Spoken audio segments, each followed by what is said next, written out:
Ja, bežno se spomnim iz svoje mladosti, kako je to pri starih starših izgledalo. Je pa tako, lani se res tega dogodka nisem mogel udeležiti in nekako sem imel to na dolg za letos.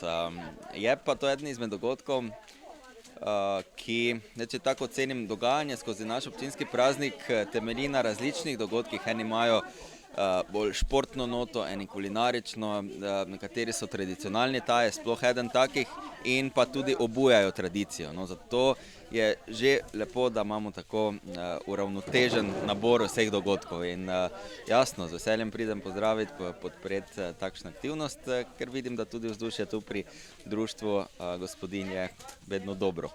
Rekli ste, da bežno se tega spominjate iz otroštva, boste tudi danes poprijeli za delo in pomagali. Ja, bom, saj sem nekako bil že pozvan, pa tudi sam sem se ponudil, tako da ostanem z njimi in kar mi bodo dali, to bom se naučil, če že ne bom znal.